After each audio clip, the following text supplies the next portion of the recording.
Aula 4. Autoridade e voz na magia goética. A questão da autoridade atravessa silenciosamente toda a história da magia ocidental, ainda que raramente seja formulada de maneira explícita. Todo gesto ritual pressupõe uma posição a partir da qual se fala, comanda ou delimita o invisível. Quando essa posição não é compreendida, a prática degenera em súplica, em dramatização simbólica ou em simples fetichização de formas herdadas. A Goetia, em particular, revela esse problema de modo agudo, pois lida diretamente com entidades que não pertencem ao campo do culto devocional, mas ao domínio da negociação, da mediação e do constrangimento técnico. No mundo antigo, a autoridade não era concebida como licença concedida por uma instância transcendente separada do operador. Nas práticas greco-egípcias preservadas nos PGM, o magista não se apresenta como servo nem como penitente. Ele fala como alguém que conhece os nomes, os signos e as passagens. Alguém que ocupa momentaneamente um lugar específico na ordem invisível das coisas. O poder do rito não se fundamenta em obediência moral, mas em competência simbólica. Saber nesse contexto não é acumulação intelectual, mas capacidade de alinhar palavra, gesto e tempo de modo eficaz. A autoridade emerge da coincidência entre o estado do operador e a função ritual que ele assume. Esse modelo começa a se alterar profundamente com a consolidação do monoteísmo e, sobretudo, com a teologia cristã medieval. A magia não desaparece. Ela se reorganiza sob vigilância. Para existir, precisa justificar-se. É nesse contexto que a autoridade deixa de ser posição e passa a ser empréstimo. O operador já não fala a partir de si, mas em nome de outro. A palavra mágica transforma-se em mandato delegado, e o mago passa a encenar uma obediência formal para poder exercer comando. Essa reconfiguração não é acidental.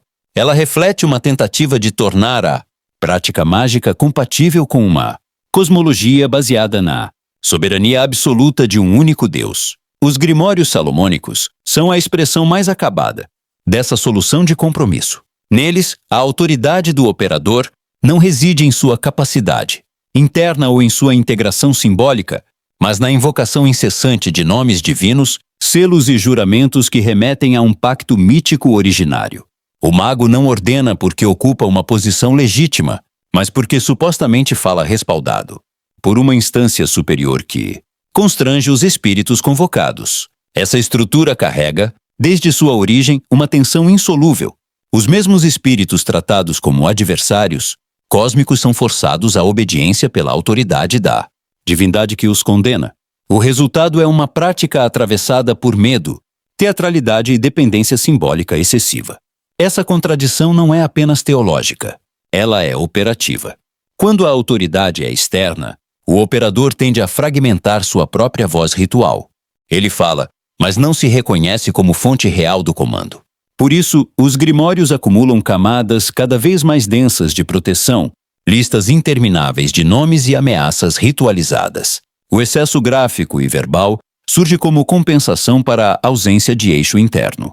Onde falta posição, multiplica-se forma. A tradição luciferiana, tal como aqui proposta, não surge como reação ideológica ao cristianismo, mas como tentativa de resolver um problema estrutural da magia goética. A figura de Lúcifer, compreendida fora de sua caricatura teológica tardia, funciona como o princípio de reorganização da autoridade. Enquanto portador da luz anterior, ele simboliza a consciência que precede a lei, o conhecimento que não é concedido, mas assumido. Lúcifer não é uma instância que autoriza. Ele representa a possibilidade de ocupar uma posição sem mediação. Nesse sentido, sua função é iniciática e não devocional. Assumir a autoridade luciferiana não significa falar em nome de Lúcifer, mas operar a partir do estado que ele simboliza. Lucidez, anterioridade e responsabilidade pelo risco. O operador deixa de se apresentar como intermediário, submisso e passa a se reconhecer como eixo provisório de ordenação ritual. A autoridade, então, não é decretada nem implorada. Ela se manifesta como coerência entre estado interno e forma externa. O daimon não é coagido por ameaças teológicas, mas responde à compatibilidade simbólica entre a função que ele encarna e a posição ocupada pelo mago. Nesse contexto, o nome deixa de ser rótulo e recupera sua função original como operador de posição. Pronunciar um nome ritual não é chamar alguém à distância, mas alinhar-se momentaneamente a um ponto específico da estrutura invisível. A voz, por sua vez, não é expressão emocional nem performance dramática, mas instrumento técnico. Ritmo, entonação, pausa e silêncio configuram a autoridade de modo tão decisivo quanto qualquer selo ou símbolo gráfico. A palavra eficaz não grita nem suplica, ela afirma porque está sustentada por um estado incorporado. A distinção entre invocar em nome de e invocar a partir de marca o divisor definitivo entre a goetia dependente e a goetia funcional. No primeiro caso, o operador permanece juridicamente subordinado a uma instância exterior.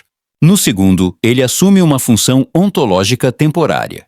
Isso não implica delírio de grandeza nem absolutização do ego, pois essa autoridade é circunscrita ao espaço e ao tempo do rito.